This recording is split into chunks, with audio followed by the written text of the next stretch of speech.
오늘은 우리 졸업생, 유초등부 졸업생 구준의 어린이께서 본문 말씀 읽어주도록 하겠습니다. 사무엘상 26장 6절에서 12절까지입니다. 시작. 이에 다윗이 햇사람 아히멜렉과 스루야의 아들 요압의 아우 아비새에게 물어 이르되 누가 나와 더불어 진영에 내려가서 사울에게 이르겠느냐 하니 아비새가 이르되 내가 함께 가겠나이다.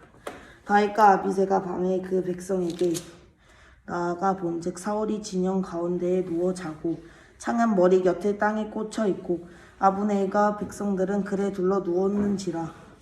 아비새가 다윗에게 이르되 하나님이 오늘 당신의 원수를 당신의 손에 넘기셨나이다.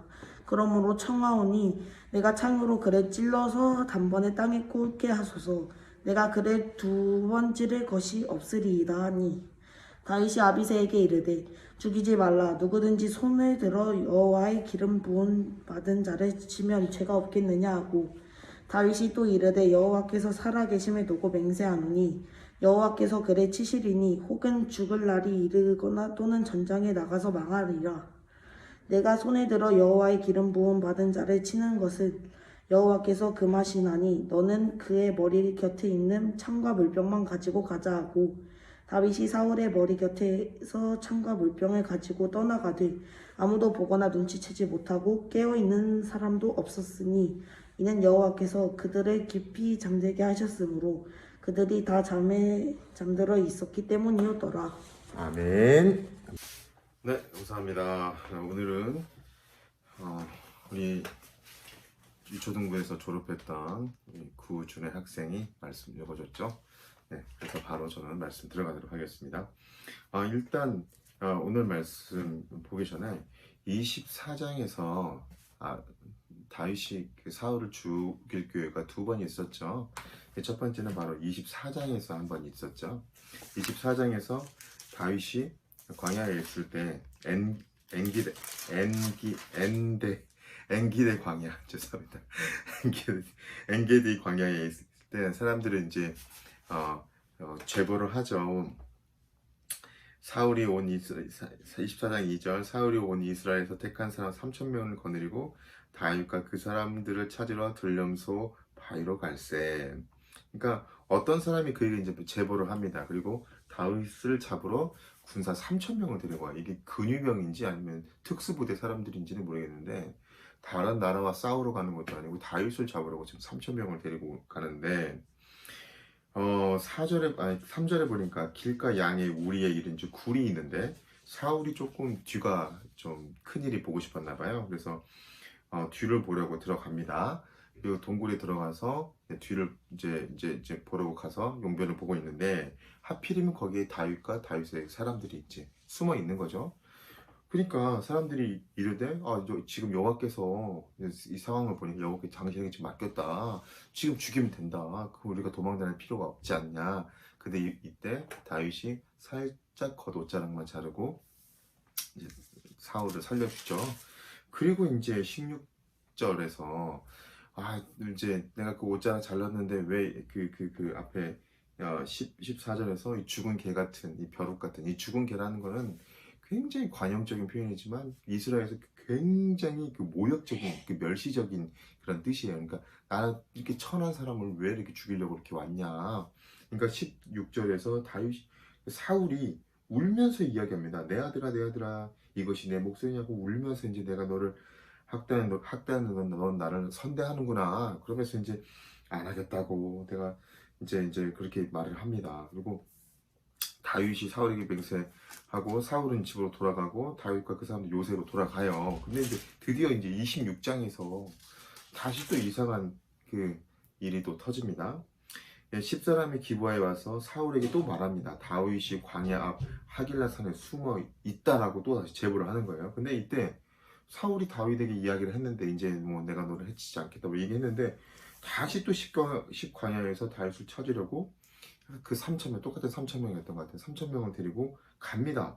그러니까 4절에서 다윗이 진짜 정탐꾼을 보내서 사울이 나랑 약속했는데 진짜 나를 잡으러 온 거야?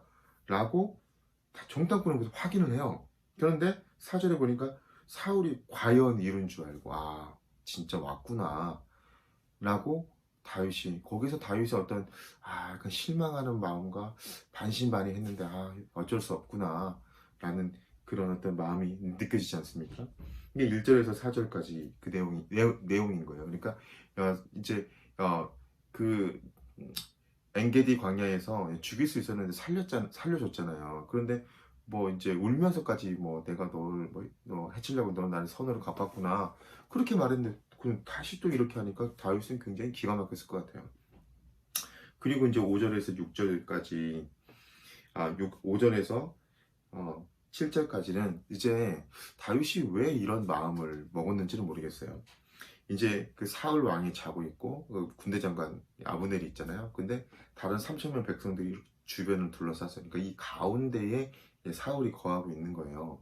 여러분 3천 명이 있는 이 사이에 갑자기 다윗이 6절에 햇사람 아히멜렉과 수리아의 아들 요압의 아우 아비새에게 물어서 야 우리 진중에 누가 갈래? 라고 물어봐요. 왜 가려고 했는지 모르겠는데 진중에 아비새가 간다고 합니다. 그래서 아비새랑 둘이 가요. 둘이 갔는데 다윗과 아비새가 밤에 그 백성이 나와갖고 이제 사울이 진영 가운데 지금 누워 있어요. 그리고 창은 머리맡에 이제 꽂혀져 있고 그 위에 이제 그 뭐 꽃병 그 저기 그 뭐죠? 꽃병이 이제 있어요. 그러니까 물병 물병이 이렇게 놓여져 있어요. 그러니까 그 창이 있고 물병이 있는데 그 바로 앞에 이제 사울이 자고 있는 거예요. 그때 아비새가 다윗에게 이야기합니다. 아비새가 다윗이요, 이건 진짜 하나님이 준 기회입니다. 이건 지금 오늘 당신의 원수를 당신의 손에 하나님이 넘기셨습니다. 그러니 청하오니 내게 기회를 주면, 내게 지시하면 내가 창을 2번 찌를 것도 없이 한 번에 죽이겠습니다. 라고 이야기를 합니다. 그러니까 하나님이 오늘 원수를 당신의 손에 넘기셨나요? 하나님 말씀한 적이 없어요. 근데 아비새는 이 모든 상황들을 보고 하나님이 넘기셨다라고 생각했던 것 같아요. 근데 다윗은 그렇게 이야기하지 않고 아니다, 여호와의 기름 부은 자를 치면 죄가 없겠느냐. 그리고 다윗도 말합니다. 이가 혹은 하나님께 그를 치실 수 있고 혹은 전쟁에 나가서 망할 것이다. 그러니 여호와의 기름 부음 받은 자를 치지 말자. 그리고 창과 물병만 가지고 나옵니다.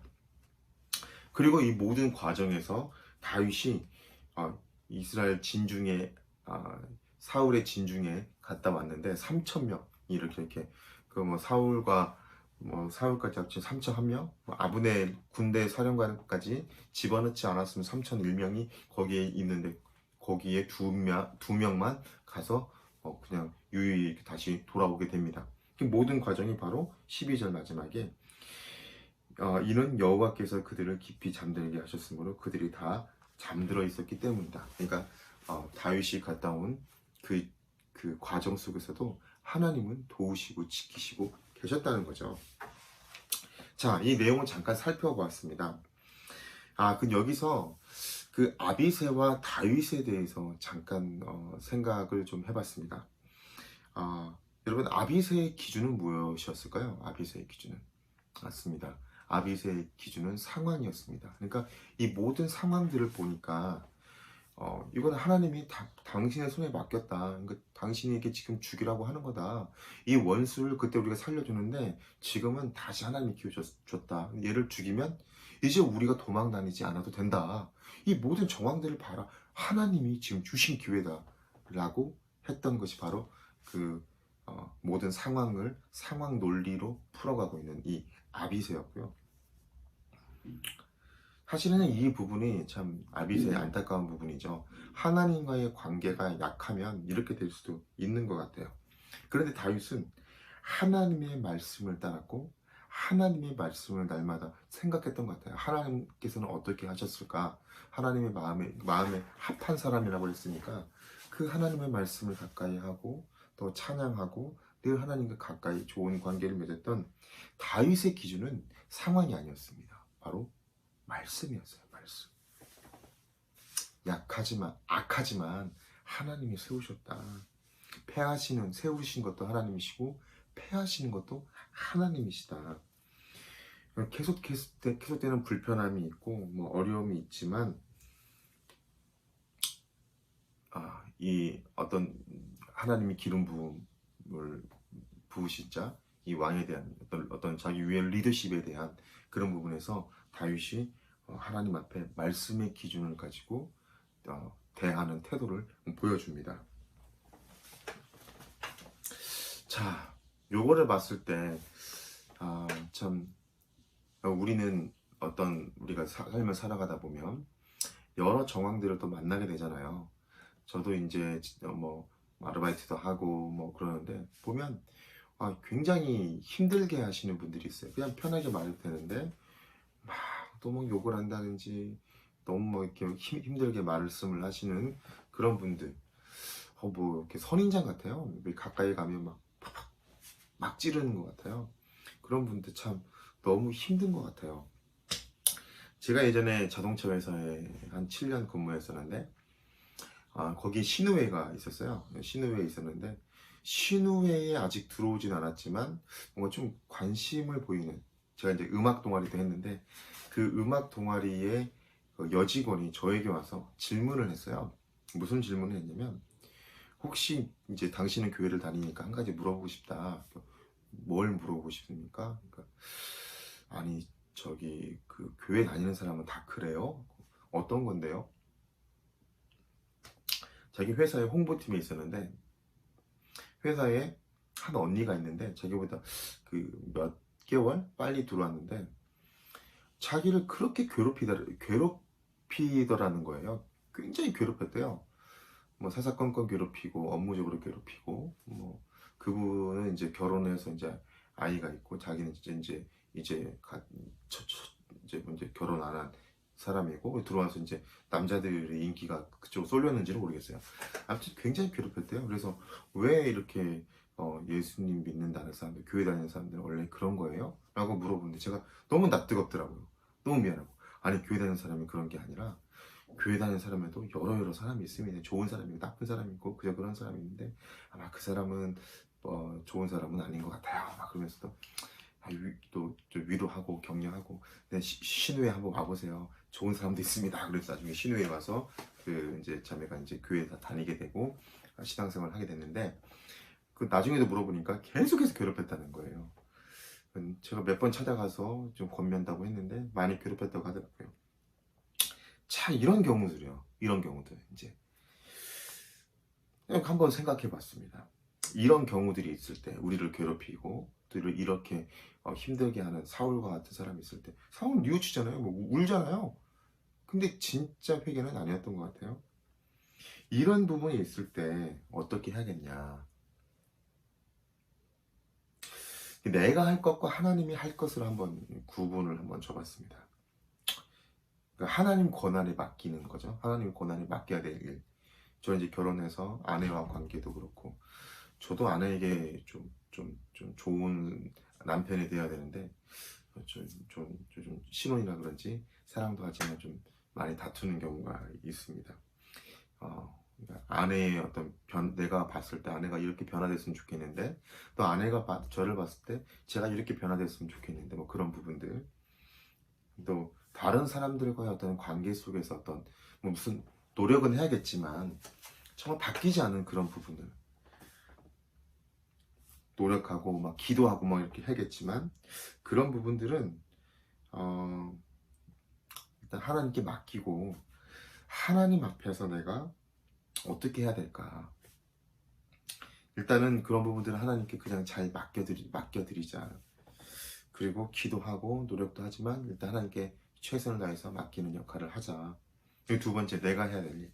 이럴 때, 이 억울한 일이 막 있을 때, 저도 막 억울한 막 얘기하고 좀 불합리한 얘기하면 저도 막 다혈질이라서 막 이렇게 막 저도 가서 막 이야기하고 막 그러거든요. 그런데 과연 물론 이제 다윗도 이렇게 뭐 이야기는 하지만 전혀 해하려고 하지 않고 겸손하게, 이 죽은 개 같은 사람에게, 벼룩 같은 사람이 왜 그러냐 그러면 겸손하게 이야기하잖아요. 이럴 때 악을 악으로 대항하지 않고 선으로 악을 대항하도록 노력해야겠다. 그리고 내 입술을 조심해야겠다. 하나님이 다 보고 계시잖아요. 그래서 그 입술로 죄를 짓지 않고 또 내가 할 수 있는 부분에서 최선을 다해 기도하고 뭐 또 부드럽게 권면을 하더라도 입술로는 범죄하지 말아야겠다 라고 생각해 봤습니다. 사실은 다윗이 아비새에게 이가 하나님께서 세우시고 하나님께서 패하실 수 있다라고 했던 거는 바로 이 앞장을 조금 더 넘어가면 아비가일의 남편인 나발이라는 사람이죠. 나발이라는 사람에게 하나님이 그 행동을 달아보시고 죽이시잖아요. 그걸 보면서 나의 복수는 하나님이 해주시는구나. 내가 하면 안 되겠다라는 어떤 그런 더 강한 믿음이 더 있었던 것 같아요. 그래서 사랑하는 여러분, 그래서 저는 적용점으로 오늘 말씀 나눴던 것처럼 이런 억울한 일이 있고 또 힘들게 하는 사람들이 있을 때 일단 뭐 내가 해야 될 노력을 하고 또 부드럽게 권면도 하고 또 기도도 하면서 하겠지만 일단 하나님께 맡겨야겠다. 그리고 하나님 앞에서 개인적으로 스스로는 입술을 조심하고 또 스스로 그 원망하거나 막 불평하거나 그러기보다는 또 하나님께 조용히 읊조리고 아뢰이고 또 하나님께서 세우시기도 하시고 뼈시도 하시는데 이거 하나님께 맡겨드리자라고 우리가 그런 좋은 태도를 취하며 간다면 하나님께서 얼마 못되어 여러분들의 억울함을 해결해 주시고 또 이런 실수와 잘못 가운데 있는 사람이 있다면 하나님께 또 깨우쳐 주셔서 또 하나님의 사람이라면 깨우쳐 주셔서 더 하나님 앞에 그 바울처럼 바울도 모르고 잘못하다가 깨우치고 또 하나님 앞에 놀랍게 쓰임 받잖아요. 또 그렇게 살아가는 그런 우리가 되었으면 좋겠습니다. 기도 제목 하나 나누겠습니다. 좀 이렇게 나를 억울하게 내가 혹시나 사울처럼 처음에 착했는데 사울처럼 다른 사람을 이렇게 넘어뜨리게 하는 그런 사람은 아닌지 한번 돌아보시고 또 나를 이렇게 억울하게 하는 그런 사람이 있다면 어떻게 해야 되는지 내 입술을 조심하게 해달라고 또 하나님께 그런 분들 참 마음을 돌이켜서 또 하나님 앞에 신실하게 다시금 이렇게 세워지게 해달라고 그렇게 한번 기도하는 우리가 되길 바랍니다. 기도하겠습니다. 하나님 감사합니다. 주님 오늘도 다윗과 사울의 이야기를